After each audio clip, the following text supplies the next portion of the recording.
मोतिहारी में दिल्ली निर्भया कांड जैसी दिल दहला देने वाली गैंग रेप और हत्या की वारदात से लोग स्तब्ध हैं। 13 साल की एक नाबालिग लड़की के साथ गांव के ही 4 लड़कों ने तब तक बलात्कार किया जब तक कि उसने दम नहीं तोड़ दिया।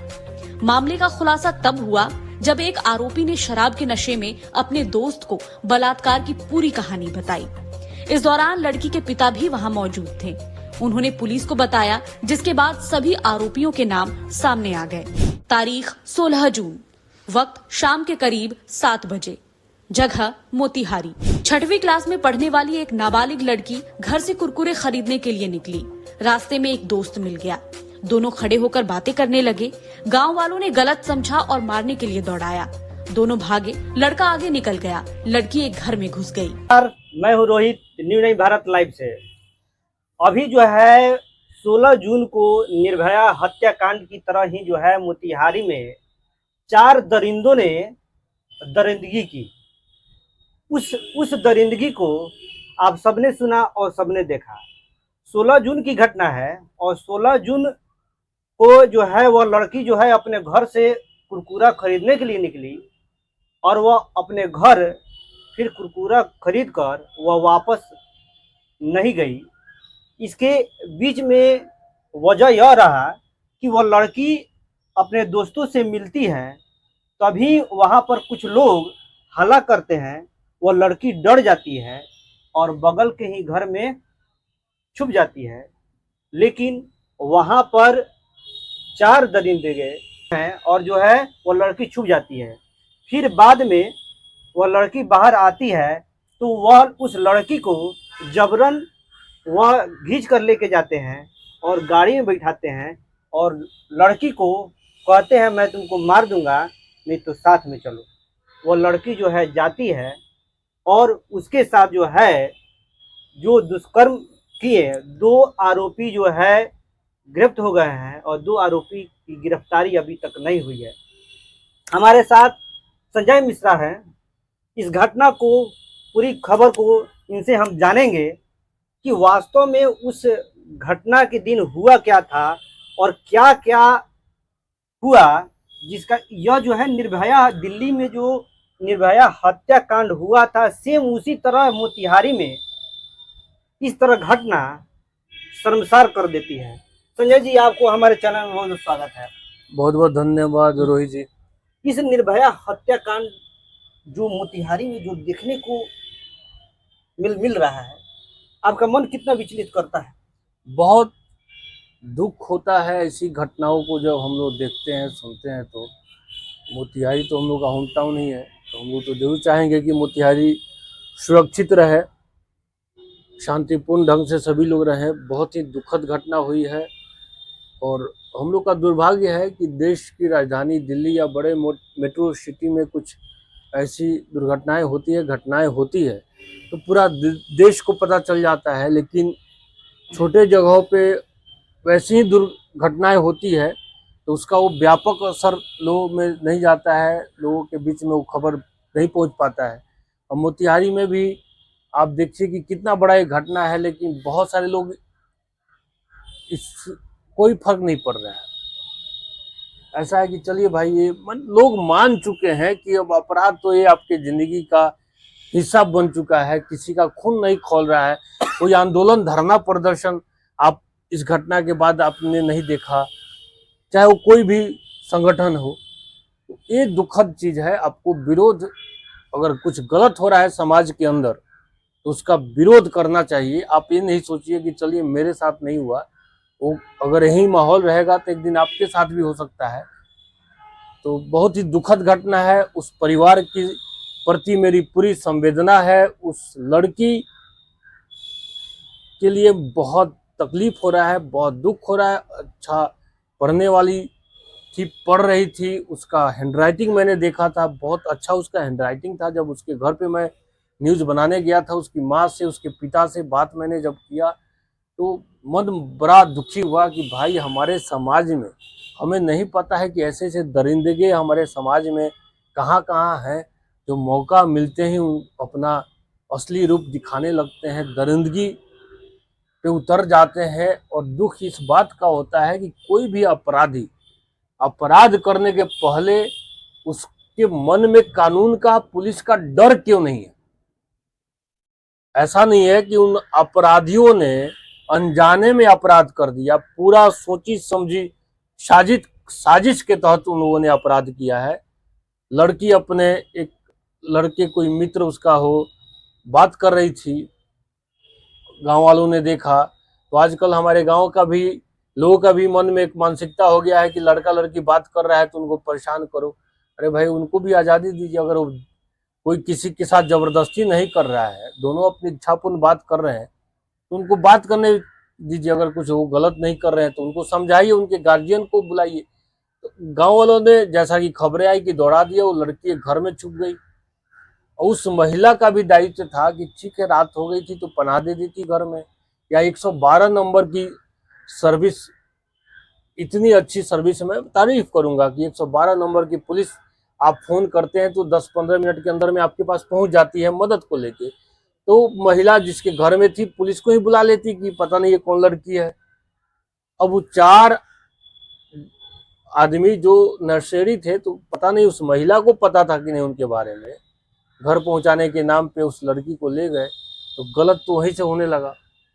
उस लड़की के साथ बहुत ही उन लोगों ने गलत किया है, दरिंदगी की। और खबरें जैसे आ रही है, उन्होंने अपना, जो 2 अपराधी उसमें पकड़ाए हैं, उन्होंने अपना बयान दिया है कि हाँ, उसके साथ तब तक रेप हुआ है जब तक वो मर नहीं गई है।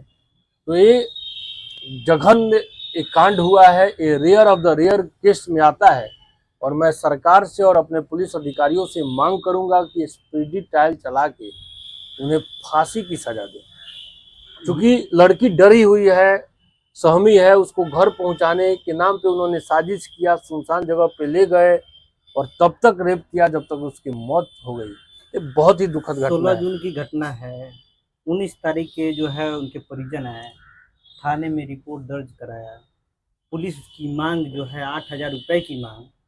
और जब किसी की लड़की गुम हो गई और तब पुलिस प्रशासन जो है 8,000 रुपये की मांग करे, 10,000 रुपये की मांग करे, और तब जो है उसको एक जो है दोषी को अंदर डालना, कहाँ तक जो है सही है?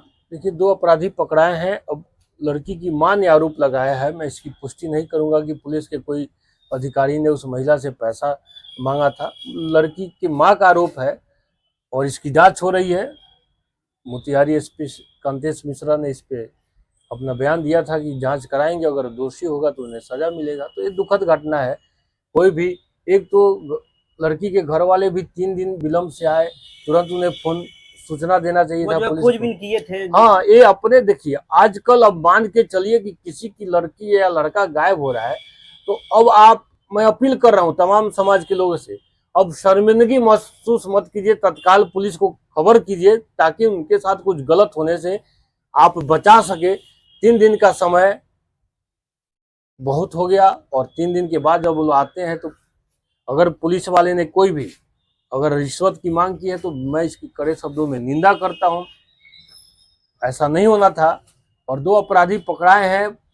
कल भी मेरी बात हुई थी टाउन थाना के इंस्पेक्टर से, वो कह रहे हैं कि 2 और अपराधी जो भागे हैं, हम लोग तुरंत उनको गिरफ्तार करने का प्रयास कर रहे हैं, बहुत जल्द लोग गिरफ्तार भी होंगे। और जैसा पुलिस कप्तान ने अपना बयान दिया है कि स्पीडी ट्रायल चला के उन्हें कठोर से कठोर सजा दिया जाएगा, तो पुलिस और कानून पे भरोसा हमें रखना है। और जब तक अपराधियों को कठोर से कठोर सजा नहीं मिलेगा, जल्द से जल्द सजा नहीं मिलेगा, तब तक ऐसे अपराध होते रहेंगे। क्योंकि जब आप विलम्ब से अगर आप सजा देते हैं तो भी एक तरह से आप अगले के साथ गुनाह ही होता है। तो सजा जल्द से जल्द मिले जघन्य अपराधों में, और कठोर से कठोर मिले, ताकि अपराधियों के मन में डर हो कि भाई अगर हम कुछ गलत करेंगे तो भले अभी कुछ लोग नहीं देख रहा है, लेकिन पुलिस इतनी सक्षम है कि पता लगा लेगी कि अपराध कौन किया, कैसे किया, और पकड़े जाएंगे तो अधिकतम से अधिकतम सजा होगी। अपराधियों के मन में कानून और पुलिस का खौफ लाना बहुत जरूरी है। 16 तारीख वो लड़की जो है कुरकुरा खरीदने के लिए गए। दो दिन बाद जो है उनके परिजन जो है रिपोर्ट दर्ज कराए, और लड़की के रेप होने के बाद जो है मृत्यु हो जाती है। और मृत्यु हो जाने के बाद 4 थानों के बीचों बीच दुपट्टे से ही वो लपेट कर उस लड़की को टेम्पू में रख कर घुमाया जाता है, ई लेकिन रिक्शा में, पुलिस हाँ। को कोई कानो कान खबर नहीं। क्या कहिएगा इसमें, देखिए पुलिस आजकल प्रशासन क्या कहेगा? मोतिहारी शहर की आबादी काफ़ी बढ़ गई है और पुलिस 4 थानों के बीच घुमाती रही। सबसे ज़रूरी चीज़ है। मैं बार बार इसको पहले भी हम लोग खबर बनाए हैं, सीसीटीवी कैमरा तीसरी आंख जिसको कहा जाता है। आज मोतिहारी में भी जो प्रशासन की तरफ से सीसीटीवी कैमरा लगाया गया है वो भी खराब पड़ा हुआ है। कितना दुर्भाग्य की बात है। ऐसा नहीं है कि बिहार सरकार के पास पैसा नहीं है, बहुत सारे योजनाएं हो रही है जिसमें करोड़ों अरबों रुपया खर्च हो रहा है, लेकिन जो बहुत ही महत्वपूर्ण आज के समय आज के हालात में चीज हो गया है वो सीसीटीवी कैमरा है। आप सीसीटीवी कैमरा लगा के उसको मॉनिटरिंग कर सकते हैं कि पूरे शहर पूरे जगह पे क्या क्या हो रहा है। अब बताइए 4 थाना से वही रिक्शा पे वो लाश डेड बॉडी लेके वो लोग निकल गए, पुलिस को कानो कान खबर नहीं मिला। तो पुलिस हर जगह तो रहती नहीं है, लेकिन सीसीटीवी कैमरा लगा के आप निगरानी मॉनिटरिंग बहुत अच्छे से कर सकते हैं। तो मैं फिर से एक समाज के एक जिम्मेदार नागरिक के नाते, पत्रकार के नाते तो हम लोग बहुत बार इस मुद्दे को उठाए, एक सामाजिक नागरिक होने के नाते मैं तमाम अधिकारियों, तमाम हमारे जो नेता हैं, चाहे वो नगर निगम के मेयर हैं, उप मेयर हैं, विधायक जी हैं या यहाँ के सांसद महोदय हैं, सबका इच्छित फंड होता है, सबके पास फंड है। कृपया आओ सीसीटीवी कैमरा को आज के समय में अति आवश्यक समझें। अपराध रोकने में बहुत ही सक्षम और कारगर है। सीसीटीवी कैमरा जितना ज्यादा हो सके लगवाएं ताकि अपराध पे कंट्रोल हो सके। अपराध होते रहेगा तो लोगों की जिंदगी दांव पे लगी रहेगी, लोग के मन में भय का माहौल रहेगा तो लोग शांतिपूर्वक जिंदगी नहीं जी पाएंगे। और ऐसा नहीं है जिनके साथ अपराध हो रहा है और हम सुरक्षित है, किसी के साथ कभी भी हो सकता है। अपराधियों का अगर मनोबल बढ़ा हुआ है तो किसी के साथ कुछ भी हो सकता है। मोतिहारी में आप सभी दर्शक, बात हो रही है संजय जी से और सारे घटना को जो है आपने सुना। मोतिहारी में निर्भया हत्याकांड की तरह घटना हुआ। आप सभी दर्शकों से मैं यह जानना चाहूंगा, उस हत्यारे को, 4 दरिंदों को आपका क्या राय है? कमेंट के जरिए बताएं कि आपकी क्या राय है। आप बताइए कमेंट के जरिए कि उस दरिंदे को क्या सजा मिलनी चाहिए। और आप बताइए हमें संजय जी, यह घटना हुई, हमारे दर्शक जो है यह जानना चाहते हैं आपसे कि वास्तव में 16 तारीख से जो घटनाएं उस लड़की के साथ घटी, वो आपके मुख से जो है हमारे दर्शकों को बताइए किस प्रकार वह घटना जो है घटा और 29 तारीख तक जो है चला आया, वो हमारे दर्शकों को बताइए। सब कोई लगभग जान ही चुका है कि लगभग 7:30-8 बजे रात में वो लड़की घर से निकली थी। लड़की के माँ बाप, फादर जो है, माता पिता जो है वो सब्जी फल का दुकान लगाते हैं ज्ञान बाबू चौक के पास में। तो लड़की निकली थी, कोई एक लड़का उसका मित्र हो सकता है, बॉयफ्रेंड कह लीजिए, जो भी है, उससे बात कर रही थी। कुछ लोगों ने देखा, पूछताछ करने लगे कौन है, क्या है, क्यों बात कर रहे हो लोग रात में। दोनों भागे वहां से। तो लड़की एक घर में छुपी। उस लड़की जिस घर में छुपी तो ये चारों वहीं पे आसपास में थे। जो आरोपी है वो उस घर की महिला को उन्होंने विश्वास में लिया कि हम इसके घर पे छोड़ देंगे। उस लड़की को एक ई रिक्शा बुला के अपने साथ लेके गए और जैसा कि अपराधियों ने बताया है, वो गुप्ता गैस है, उधर सुनसान पड़ता है, उधर ही ले जाके रात के समय लड़की को डरा धमका के, लड़की भी रास्ते में चीखी चिल्लाई नहीं। अगर शायद थोड़ा हिम्मत की होती तो ट्रैफिक उधर रहता है, लोग कहीं मदद को आते, पुलिस को बुलाते। लड़की भी डर गई, 13 साल का उम्र ही कितना होता है। बहुत ही दुखद घटना।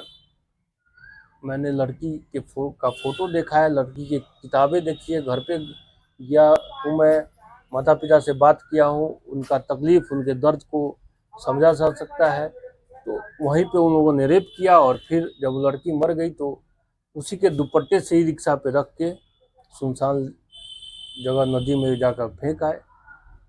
और 2 दिन बाद जैसा कि खबर आ रहा है कि लड़की का पिता जो था ऐसे ही अपने फोटो लेके बेटी को ढूंढ रहा था। एक जगह शराब पार्टी हो रही थी तो वहीं पे वो भी बैठ गए। तो उसी आरोपी में से एक ने शराब के नशे में अपने एक मित्र को बताया कि एक लड़की के साथ हम लोग ऐसे ऐसे किए हैं। तो वापस पुलिस में आके बताया, पुलिस ने उस पर कार्रवाई की। बहुत ही दुखद घटना है। ऐसी घटनाएं न हो दोबारा, ऐसा प्रयास होना चाहिए और जो भी आरोपी उन्हें कठोर से कठोर सजा जितनी जल्दी मिल सके। तकलीफ इस बात का है कि निर्भया हत्याकांड जब दिल्ली में हुआ था तो पूरा देश आंदोलित हो गया था। जगह जगह धरना प्रदर्शन पूरे देश के अंदर में हुए। लेकिन मोतिहारी में ही हुआ है। मोतिहारी में ही कहीं पे कोई भी बुद्धिजीवी वर्ग आप ले लीजिए, कुछ खास ऐसा लगता है कि लोगों ने मान चुका है कि ये अपराध तो होगा। ये बहुत ही दुखद बात है। आपको सड़कों पे आना चाहिए, उस लड़की की आत्मा की शांति के लिए अपना जो भी आप कर सके वो करना चाहिए। और इससे क्या होता है, जब धरना आंदोलन होता है तो प्रशासन और नेताओं के ऊपर दबाव पड़ता है कि जनता जागरूक है। आजकल जनता मौन साध ली है। कोई भी मुद्दा होता है, भ्रष्टाचार ही ले लीजिए, अपराध ही ले लीजिए, अब जनता ही मौन हो चुकी है। और ये दुखद है कि आप जब इन चीजों को अपने जिंदगी का हिस्सा मान लेंगे तो आपके जिंदगी में आपको अक्सर आए दिन ये सुनने को मिलेगा। और जब आप विरोध करेंगे तब ऐसी घटनाओं पे अंकुश लगाने में प्रशासन भी मुस्तैद रहेगा और जो भी हमारे जनप्रतिनिधि हैं वो भी मुस्तैद रहेंगे। आपने इस घटना को सुना, मैं आपसे यही अपील कहूँगा, आप जो है इस वीडियो को ज़्यादा से ज़्यादा शेयर करें और उस उच्च अधिकारी के पास पहुँचाएं कि जो 4 दरिंदे हैं, जो 2 की गिरफ्तारी हुई है और 2 की गिरफ्तारी अभी जो है नहीं हुई है, उस चारों मुजरिम को सख्त सजा दिया जाए और जो उच्च अधिकारी हैं उनके पास यह वीडियो पहुँचे। आप ज़्यादा से ज़्यादा मात्रा में जो है शेयर करें, कमेंट करें और आप बताएं कमेंट के जरिए कि इस चारों मुजरिमों को आप क्या सज़ा देना चाहिएगा। इस कमेंट के जरिए आप बताइए, क्योंकि आप कमेंट कीजिएगा, शेयर कीजिएगा तो बड़े बड़े अधिकारियों के पास यह वीडियो जाएगी और उसे सख्त से सख्त सज़ा मिलेगी। हमारे साथ संजय मिश्रा जी जो हैं, जो इस घटना को पूरी बारीकी से आप लोग के सामने रखें, आप लोग जाने शुरू से यह कि घटना किस प्रकार हुई और कैसे हुआ। निर्भया हत्याकांड की तरह मोतिहारी में, मोतिहारी के लोगों को और सारे जो है मैंने शर्मसार करती है यह घटना कि मोतिहारी में ऐसी घटना निंदनीय है। आप देख रहे हैं जो निर्भया हत्याकांड की तरह जो घटना हुआ, जवाब देते देते हमारे संजय मिश्रा जो पत्रकार हैं वो उनके आंख में आंसू जो है भर आया। बहुत दुखद घटना हुआ। क्या लग रहा होगा उस लड़की को उस समय जब उसका रेप हो रहा होगा, उसकी गलती क्या थी। उसको भी जिंदगी भगवान ने दिया था, उसके भी सपने थे, माता पिता थे। बहुत दुखद। एक जो है आप लोगों को यह घटना को बताते बताते इनका मन कितना दुखी हुआ है, या आप अपने स्क्रीन पर देख रहे हैं कि आंखों से आंसू आते आते रुक गया और यह मन इनका कितना दुखी हुआ बताते हुए। अब सोचिए कि आप जब इस घटना के विषय में सुन रहे हैं, देख रहे हैं किस प्रकार घटना हुआ, तो आपका मन कितना विचलित हो रहा है मैं यह अंदाजा लगा सकता हूं। लेकिन आप इस घटना को हमारे फिर से कहेंगे उच्च अधिकारियों तक भेजने के लिए आप अधिक से अधिक मात्रा में शेयर करें और उस 4 दरिंदों को सख्त से सख्त सजा देने में हमारा सहयोग करें। इसी के साथ जय हिंद, जय भारत।